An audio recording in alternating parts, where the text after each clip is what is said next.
On Life and Meaning is brought to you by Blumenthal Performing Arts, celebrating its 25th year presenting the best in performing arts, sharing and employing the arts as a major catalyst to strengthen education, building community cohesiveness, and advancing economic growth. To discover the best in events and performances, visit blumenthalarts.org.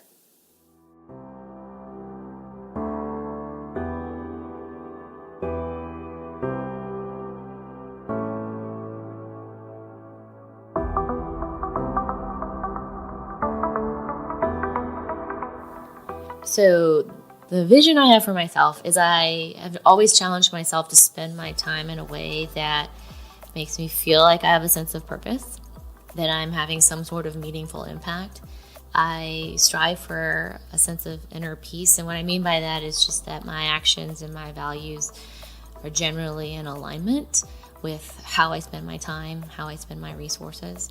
And then I really want to have a whole lot of fun doing all of that.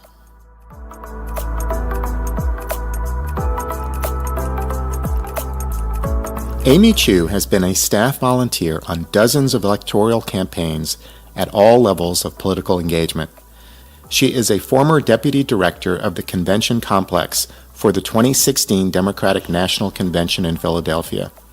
She is the founder of #WTFWeVote, a non-partisan organization that seeks to increase the number of people who care enough to take action in the political process.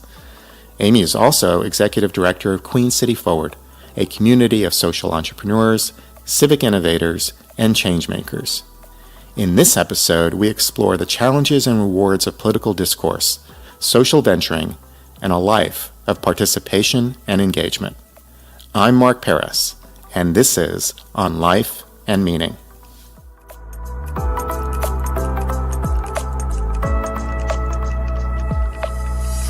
Welcome, Amy. Hello. Do you think of yourself as a political activist engaged in social entrepreneurism, or as a social entrepreneur engaged in political activism? I would say yes. Actually, let's start with the first phrase, political activist. I have been slow to that term, just as I've been slow to process that I am functionally a community organizer. I have always thought of myself more as like a political process evangelist, right? I thought it was very important for people to get into the process, get involved, and get informed. And today that is called community organizer. And then as the issues become more around social justice, the vocabulary is now activist. And so I've learned to wear those hats as time has evolved. Which one would you like to talk about first? Life as a community organizer, political process evangelist, or as someone who is in the startup space in the social entrepreneurial world? Let's start with politics. How do you define politics? I define politics as the process of distributing resources in a way that helps as many people as possible, as efficiently as possible. That sounds more like government than it does politics. Do you see a distinction between those two? Yes, but I think the more time I spend in politics, the less of a distinction I feel between the two, especially today, given that there's a 24-hour news cycle and there's so much recording of what happens and then sharing of what happens that thoughts, phrases, and approaches to governance feel very political. These days, the last thing that politics is governing. I would agree with that. I think one of the biggest challenges we have is that a political candidate kind of runs for office, but then never stops. And so they have to bring that approach to the conversation into governance, which it's almost at odds with governance, right? Let's go back to your definition of politics. Could you say it again? Politics is the distribution of resources to help as many people as possible, as efficiently as possible. Do you think that, in fact, occurs? No, I don't. Or maybe we could elaborate and say that the politics is the process of getting into positions of power where you get to do the distribution of resources. And it is my hope that those people in those positions help as many people as possible. What is the positive optimistic case for politics in America today? That when it works well, there's no better system to distribute that is as efficient as possible. I know it feels like government's not as efficient, but the scale at which some things have to happen require government. It seems as we look around that many people are wholly disenchanted with politics. I'm asking, what is the glass half full view of American politics today? If we took a step back and thought positively about what is happening, what is that case? That despite all its shortcomings, America is still the best place to live in the world, where people come every single day because they believe that they can live out dreams that they could not experience in another place. That so many people still, it takes time, I think, for people to understand that maybe the American dream is not as available to some as it is to others, but we still all start with the belief that it can or should be available to everyone. That's not something we should take for granted.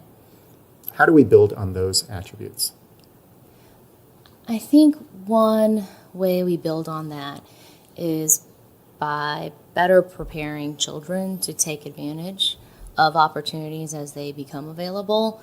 I think that allows people who are brought up in different circumstances to make the most of their circumstances. And that's the beginning of an American dream. And I think sometime probably in the 80s when everyone started to view accomplishment of the American dream as consumption of material goods, we lost our way. But to a degree, I don't think that's what it was about. It was a lot more about the ability to be who you are, to try and test the ideas that you have, to build a home and a community that you think resonates with who you are and who you want to be. Peter Block is a consultant who says we can look at communities in one of two ways. One, we can look at a community's deficiencies, what's wrong, what needs to be fixed, and approach that community with everything that is negative about it. Or we can look at the gifts and talents and attributes of a community and what its strengths are and build on those strengths. So I'm asking you, what are the gifts and talents of American politics? And what would we be smart to do to make it better? I think a few things stand out when it comes to American politics for me.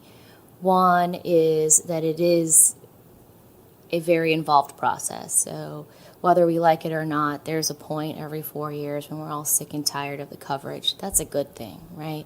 That people are still talking about it even if we're wary of it.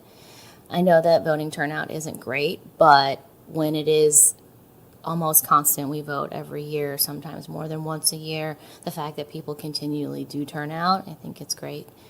And then I think it constantly refreshes, right? So maybe we don't win elections as much as we would like, but people constantly try, right? It's not a presumption that whoever's currently in office will remain in office perpetually. I think term limits for certain offices keep us aware and nimble, and we keep us a little bit hopeful that if you don't like something, there's only a few more years of it, and if you do like something, you've got to maximize the time that you have because you don't take it for granted. Those are all good things about it. So if nothing else, hope springs eternal. Yes. What is the negative, pessimistic case about politics in America today? I would say the worst thing about politics today is somehow it's gotten to a place where it's no longer attractive to the best people that we have to offer. We have incredible business leaders, civic leaders, faith leaders who no longer find public service to be part of a career of service that they're interested in. And I think that's something we really have to figure out how to adjust for. I know part of it is that there's a reluctance to put yourself out there and experience that much exposure given, the social media and the constant recording of every word you say.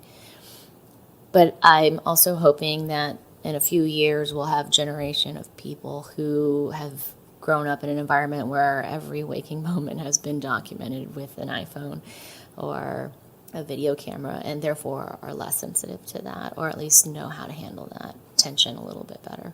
citizens can do and should do more of is remember that all of our elected officials are also people. It is very much a thankless job, and very few people do it just for personal gain. There's just too many less difficult ways for personal gain that are available to most people who pursue public office for them not to have some noble cause also. And I think what we need to do is give space to our elected officials to compromise, to collaborate. I've heard from some that it's really difficult today to even have a conversation with someone from a different party because someone's going to find out, someone's going to record it, and before you even had a conversation, you've been branded a traitor. I think we need to be a little bit more accommodating about that as citizens. Why is political discourse so difficult? I think it's difficult for a couple of reasons. One, lately we've been very good at talking about ourselves, but we talk about ourselves in a way that is asynchronous. And so I post a picture about me and you may or may not respond, and we don't have a discussion about whatever it is I may have posted, right? I share a thought, and given all the new algorithms of every social media platform, you might read that thought completely out of context 10 days later. And so I don't have to have a conversation with people who may not share my opinions. My ideas don't get refined, so I just keep putting out content without anyone challenging me. I think that at the very personal level has extended to our political discourse. We allow our politicians to behave the same way. Amy, you've spoken in the past that political discourse is difficult because it is complicated, personal, and important. Can you talk more about that? Sure. For the most part, politics is around really tough conversations, from who gets educated, how well they get educated, to whether or not we go to war and therefore whose lives are on the line. Those are all really complicated topics. If there were easy answers, we would just do the right things and everyone would be in agreement about what needs to be done. And I think that's why politics is challenging, right? All the hard stuff is what gets covered and debated. It's also really personal. If we were debating, what cheese was best, I don't think people would get as heated about it. I could be wrong, but it's the tough conversations from, someone's health care, which is sometimes quite literally life or death, that's at the center of a lot of these debates. And so it's incredibly personal. And when it's personal, it's hard to strip emotion away from that. Not that we necessarily should, but that sometimes the emotion gets in the way of having a really robust conversation. And then finally, it's important. Obviously, it's important. Politics, to a degree, governs how we coexist, right? And so that makes it incredibly important. We can't live super remotely from each other. We really need each other, and I think government and politics provides a framework for how we work together and how we collaborate, and so it is critical to all of our success. You've also talked about how at the heart of political discourse is this question about what is true, and that question is about facts and is about feelings. Can you talk more about that? Sure. A while ago, I was reading a business book, and it said that sometimes it's hard for leaders to make decisions because they don't have access to the same information. And that phrase has really stuck with me because I see something very similar in politics, where we disagree on what are facts, not necessarily because the facts are that different, but because we're trying to make decisions with different sets of facts. I think that's a big part of it. And then I think the other thing is sometimes we are discussing things that we know to be true, and so it's really so much more about feelings than it is about facts. And politics involves both, and it just makes it really complicated to suss out when you're having a conversation. Amy, what happened in the last election? Why did Donald Trump win, and why did Hillary Clinton lose? I think we're all still trying to figure that out. But I think there's a lot, right? I think that as a country, we have been really focused on people who have access to communication methods seem to have the ability to amplify their message in a way that maybe distracted us from what most other people needed or felt. I think for many, many years now, the system hasn't been serving enough people as well as it could, and They did what they were supposed to, which is they exercised their vote. I do believe that the candidate, Donald Trump, said a lot of things on the campaign trail that really resonated with a lot of the frustrations that the community was feeling. And I think for me, the election was a reminder of how far we still have to go to recover from a recession. Do you think it was a campaign about message, or do you think it was a campaign about a flawed candidate?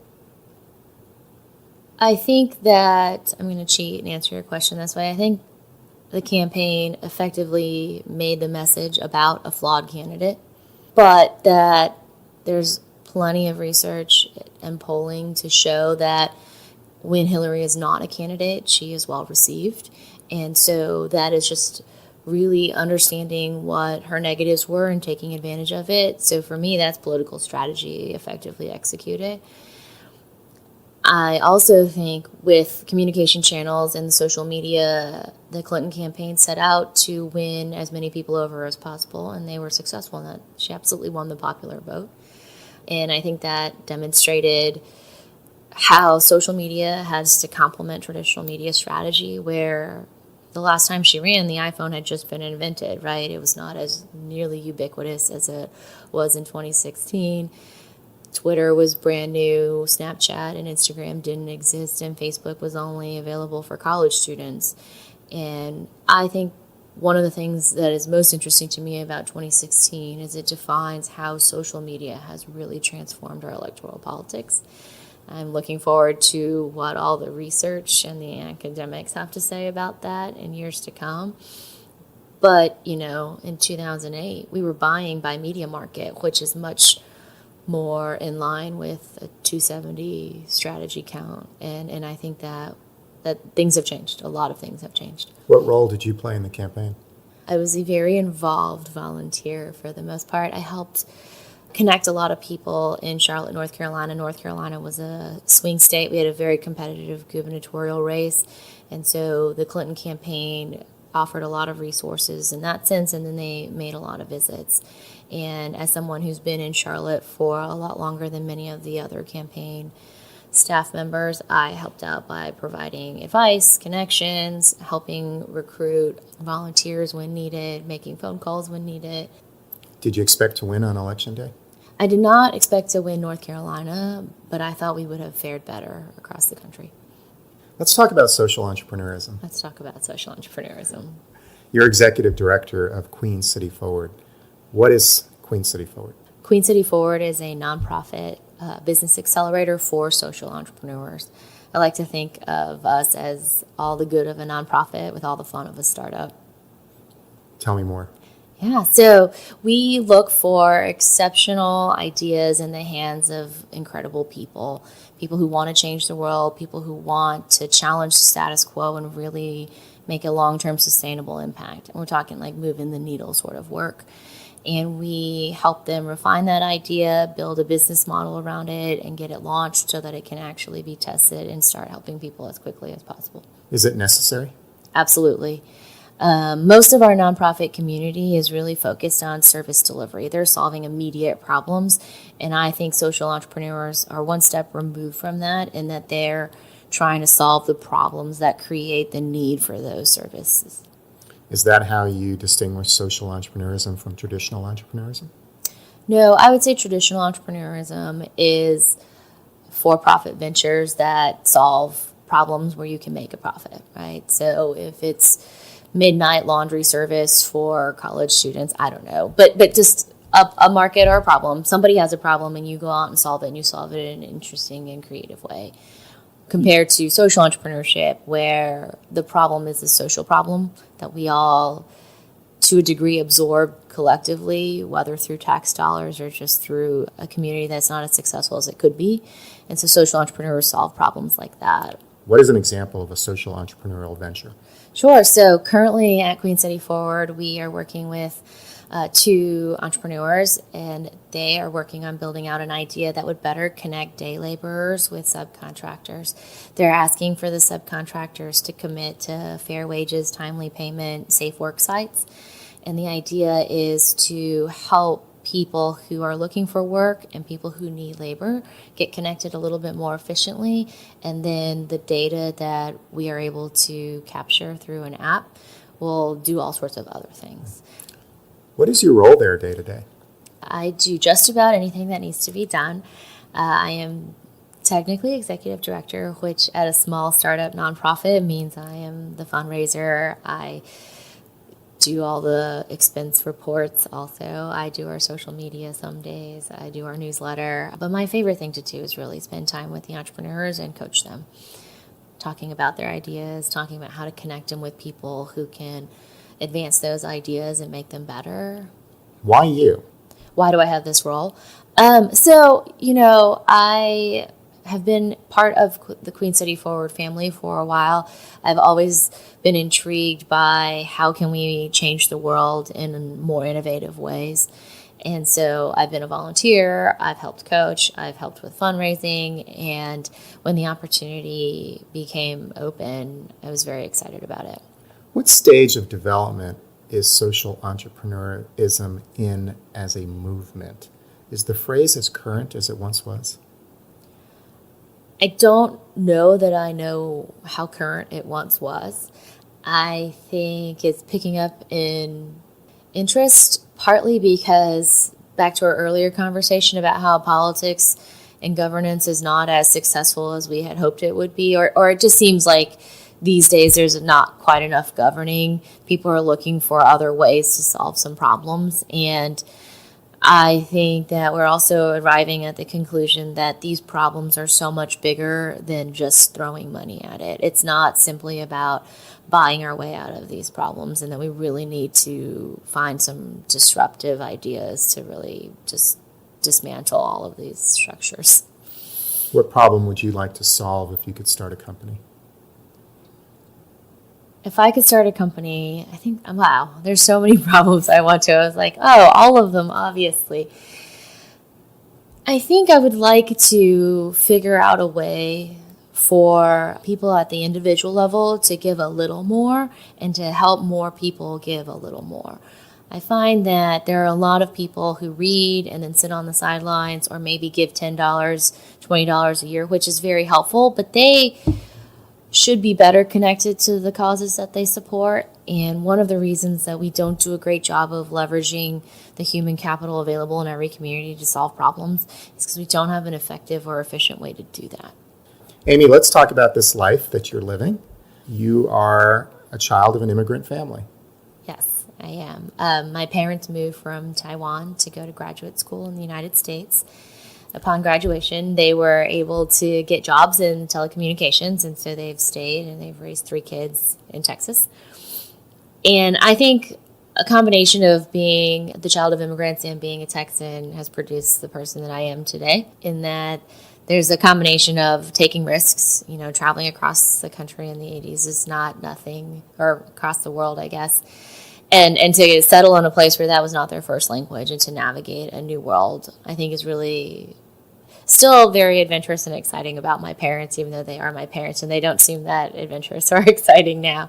And then in Texas, I think there's a belief that you can do just about anything as long as you set your mind to it. And I think I've embraced that wholeheartedly. Are you more a child of immigrants or are you more of a Texan? I would say I'm more a child of immigrants, and with that, my parents brought over, hard work, the traditional Asian work ethic. We went to school. We had to do our homework. We did additional school on the weekends. They were very determined, not only to create a better set of opportunities for us, but that we would then take advantage of the opportunities that they created. And then I think the Texan kind of sneaks in because my parents were very open about their new home. And so they embraced a lot of aspects of America and of Texas that have just passed on to their children, right? If you could identify 2 or 3 values beyond a work ethic that you grew up with, that were part of your family, that experience that you just identified, what would be those values? I would say our family embraces life in a joyful way. We goof off a lot, and I think that actually is very much related to being immigrants in the South. There's just a lot of funny interactions, and you either are traumatized by it or you laugh it off. And so all of us laugh it off, and we're very resilient. And the other thing I think that has stuck with us is both of my parents are very curious. They're curious about their neighbors. They're curious about this new place that they call home, which has now been home for over 20 years. And through that, they've allowed us to be adventurous and bold. Why aren't you a Republican? I'm not a Republican because of largely social issues. I find that the model of government, which is small and limited, is typically more popular with Republicans, definitely does resonate with me. However, I find that today's Republicans apply that theory of political position a little bit unevenly. And with that uneven application of that model of governance, I much prefer the Democratic Party. I think that the government should not discriminate, should not be so uneven-handed in who benefits from it. I can imagine a day, if I'm honest, where the world is more fair, and then I'm much more likely to be moderate right. Your parents are Republicans. My parents are Republicans. What are the discussions at home?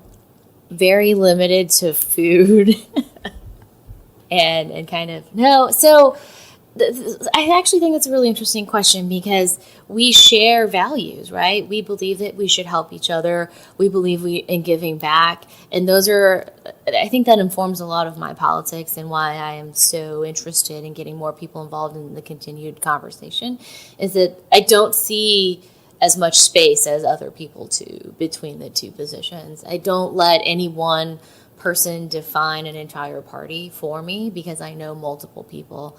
And I can see the shades of gray, if you will. Do you think there's space in the Republican Party for someone like you? Not today, no. Who were you in high school? So I ran into a friend from high school not too long ago, and he said to me, one thing that's really refreshing about you is you're exactly the same. Now, I did go home and worry about whether or not that was a sign of stunted development of some sort.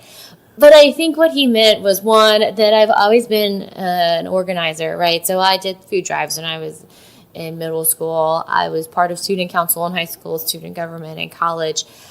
The process of championing change has always been something that I have embraced. And so that part is true. And then the other is I think I've always loved getting to know new people and getting to talk to people in general, and so that part is very much still the same. When you were in student government in high school, who did you think you would be 10, 15 years later? I was going to be a corporate attorney. I did go to law school. I wanted to do mergers and acquisitions. I thought that would be a lot of fun. And I had decided that when I started law school, I would retire from politics. So I had volunteered on campaigns in college and in high school. I thought I was going to be done with that, and I was going to have an adult job. What happened?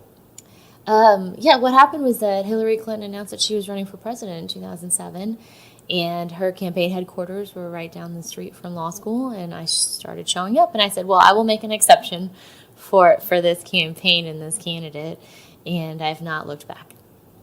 You saw her as a historic candidate? I did. It was, to a degree, it was an interesting year because half of my friends were working for Obama during the primary, and then a good number of my friends were working for Hillary. To a degree, those of us who could not as easily relocate to Chicago, ended up working for Hillary. But also, what a great year where we were able to put forth two incredibly talented and competent candidates. And I thought one of the things I enjoyed the most about the 2008 primary was just, this is what I had always hoped politics would be, a choice between really great options. I know people will disagree on how great some of those options were. I thought after Barack Obama secured the nomination, he was very gracious, and he said to all of us, if you had a job with Hillary, you have a job on the Obama campaign, and was really thoughtful about embracing the staff. Did you, in fact, go work for the Obama campaign? I studied for the bar, and then I ended up on a congressional campaign instead. But it wasn't because I didn't want to. What are the privileges of being an educated, attractive, well-spoken Chinese American? That's a really interesting question. I have actually not spent any time thinking about it. I will say in the South, to a degree, there are a lot of advantages. I find that race, particularly in North Carolina, is still very much a black and white conversation. And because of that, I'm allowed to be part of multiple conversations because I'm not quite the other, regardless of which side of that conversation you're a part of. I think being well-spoken probably just gets me a lot more invitations to speak, and I am given an opportunity to share my ideas and my thoughts in a way that maybe others cannot. Do you think of yourself as uniquely privileged in that regard? No. Why not? Because all of my friends are. I think it's not as common perhaps here in Charlotte, North Carolina, but many of my very good friends are well-spoken Asian women in different parts of the country. They are afforded job opportunities like everyone else. I think the other thing probably that's there is we're probably the safest other in a professional setting, especially when you think about traditionally very lucrative jobs, right? Whether it's medicine, financial services, law, you see a lot of Asian women doing really well in those spaces. But that's also not a complete picture of Asians in America. There are just as many Asian immigrants, depending on how their families arrived, that don't perform, and they actually get left behind because of stereotypes that don't serve them. I think I'm not a very good person to have that conversation with because I don't get to be Chinese in Charlotte at all. I don't have Asian friends here for the most part. My friends are either white or black. I go home to eat Asian food. So those cultural experiences are not something I feel are a huge part of my life right now. And then... Was that more part of your life in Washington, D.C.? No. I think one of the things that I've always struggled with is the constant reminder of what I look like to others is not necessarily how I experience my life. And that actually is, in a sense, the privilege, right? That being an Asian female allows much more access than maybe some other minorities.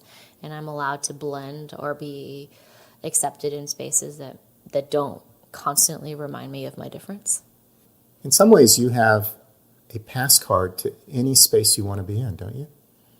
No, I wouldn't say that. I have definitely been in a couple boardrooms in Charlotte that are... I don't know that I'm not welcome. I'm definitely unexpected, right? And then there's a conversation about how do we handle that, or how do they handle that? And I don't know, right? I don't know if my presence changes the conversation that would have happened in that room. I will never know that. Do you think you've been disadvantaged in any way because of your ethnicity? I'm sure I have, but I don't know that I know. Do you think of yourself as a person of color? Yes and no. I am a person of color.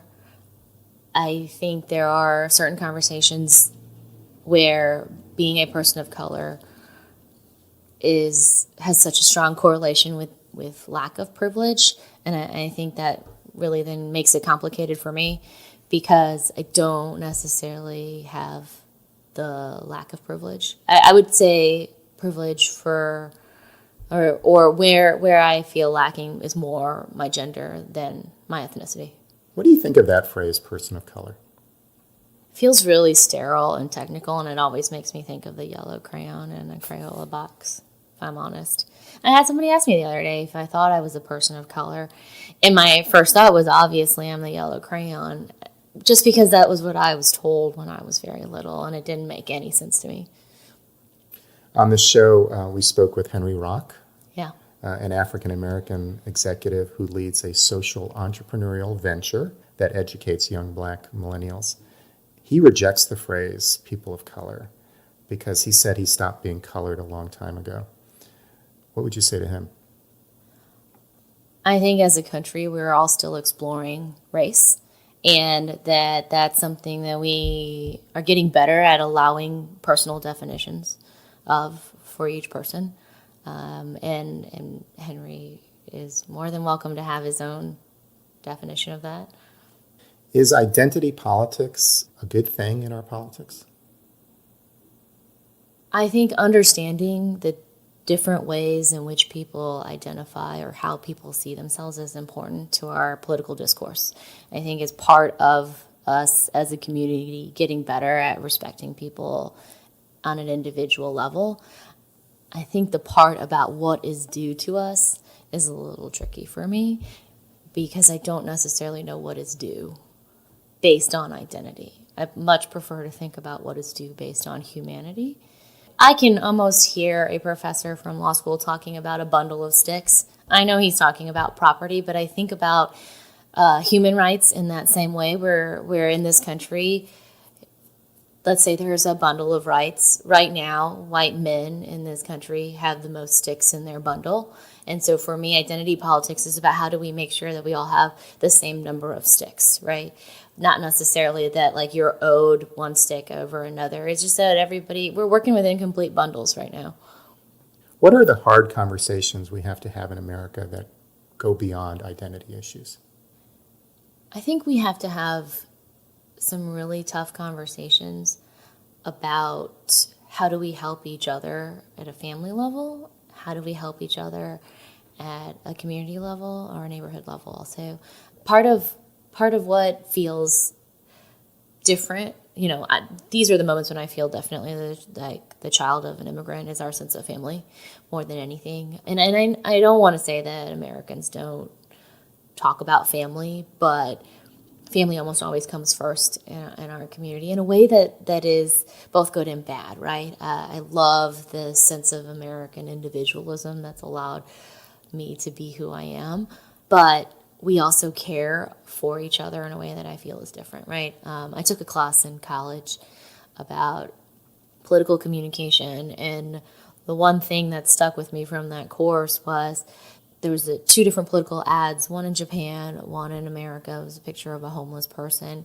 And in the American ad, it says, what did this man do wrong? But in the Japanese one, it said, what did we do wrong as a community that he is here on the street? And I think we need to have conversations at a very individual level about how do we do that better? Because I think understanding how we care about a family will extend to how we care for a community. What's the vision you have for yourself? So the vision I have for myself is I have always challenged myself to spend my time in a way that makes me feel like I have a sense of purpose, that I'm having some sort of meaningful impact. I strive for a sense of inner peace, and what I mean by that is just that my actions and my values are generally in alignment with how I spend my time, how I spend my resources. And then I really want to have a whole lot of fun doing all of that. Would you like to run for office one day? I don't have plans to run for office. I think being as involved as I am in politics, I can see who is really successful in that space and kind of also how my personal strengths would fit better elsewhere. So let me push on that point, because Sure. not having plans to run for office is this standard way to deflect the question and say it's not immediately in my horizon, but it doesn't say no either. Could you see yourself holding office? I have held office before, not public office, but, like I've always been a student leader. And so that's kind of where the space for anything that's possible is there. But again, and I think I will say this, I don't have any immediate plans to run for office. I also don't have any long-term future plans to run for office. And part of the reason why I don't is because the work I get to do is just as involved, right? It is creating the kind of change that I would hope to be able to have if I were in elected office. It's getting to interact with people and neighborhood associations and things like that. And I get to do that through Queen City Forward. And so there's not any reason for me to. What crossroad are you facing? I don't know that I'm facing a crossroad right now. I feel really good about... If you were facing a crossroad, what would it be? I think the big question that I've been thinking about, if I am honest, is I feel like I've chosen a trajectory or a path that I could stay on for a long time, but I don't know that I had planned to. And so I'm trying to figure out, is this a decided departure and I should investigate, explore, and research a new career path? Is this just a detour, which is what it felt like when I took this job? Or, is this a distraction more than a detour? And I should really figure out how to get back on the right track, if you will. Where's home for you? I have always defined home as a collection of people around a table that I adore. And so I have noticed that when I travel, I always say I'm going home for the most part, regardless of destination. So I say I'm going home when I'm flying back to Charlotte. I also say I'm going home when I'm flying back to Dallas. And so I think it's more about who's there than it is where. Who is the Amy that people don't know? It's also a tricky question because I'm pretty open. I would say people are sometimes surprised that I am more of an introvert than I come across. And I don't know that any introvert would allow me to actually claim the phrase I'm an introvert. But I do require a lot more quiet time than most people would expect. Last question, Amy. Okay. What is the campaign that the world needs right now?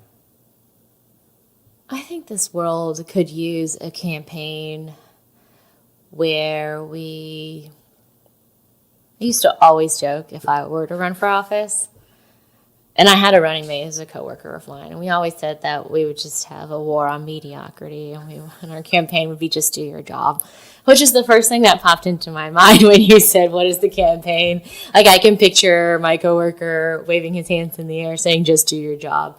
That is less of a reflection of how we feel about America and more of a reflection about how we felt about our workplace, which will not be named.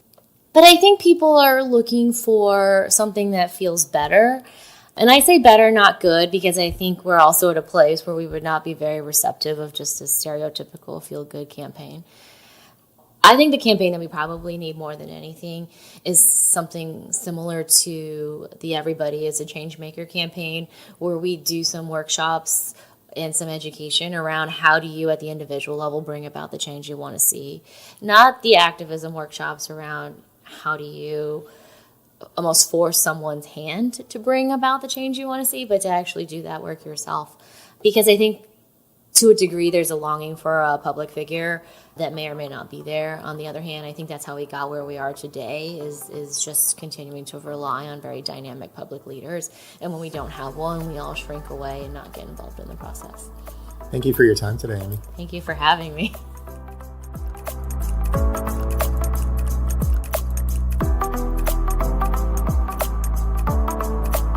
Amy Chiou is Executive Director of Queen City Forward, a social venture accelerator. She earned her undergraduate degree in government at the University of Texas, Austin, and a law degree at the George Washington University Law School.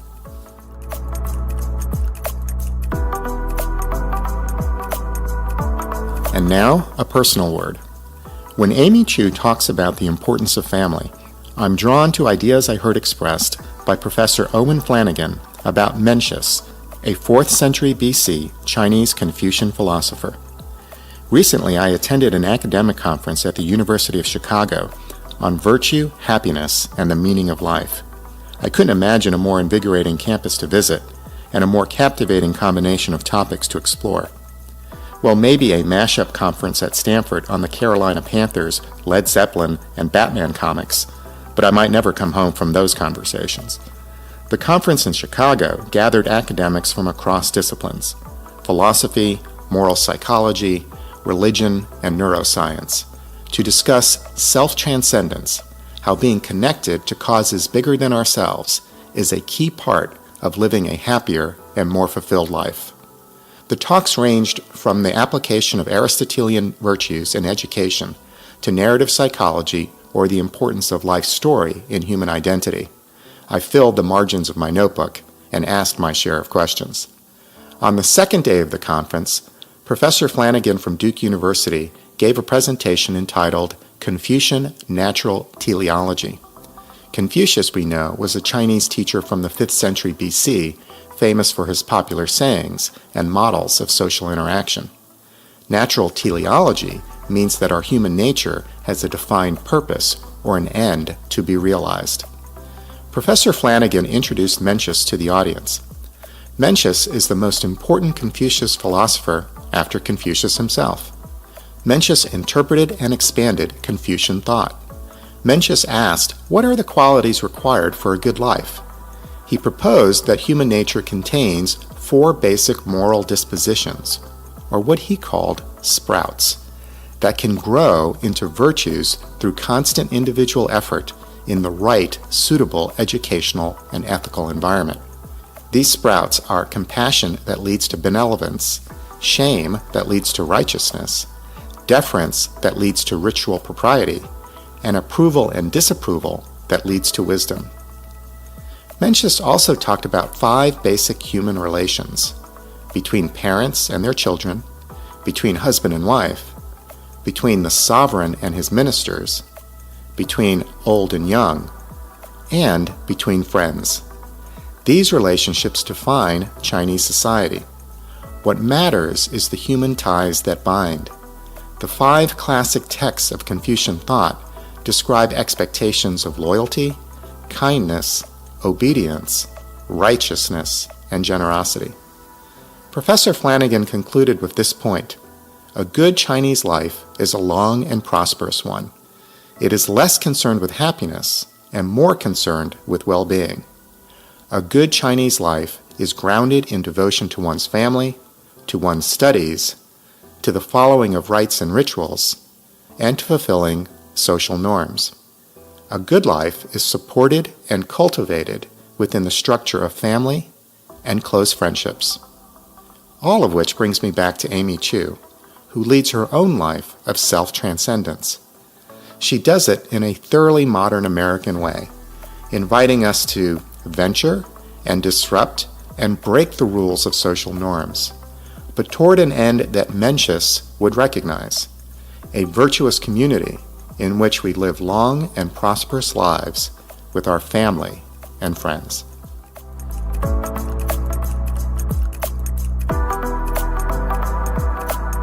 This is Mark Paris, and you've been listening to On Life and Meaning.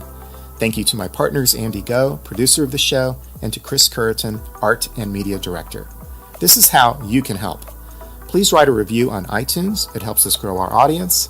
Follow us on Facebook. We'd love to hear what you think about the show. And become a patron. We are on Patreon, a crowdsourcing platform that allows you to support what you value. Visit us also on our website, onlifeandmeaning.com. Thank you for listening.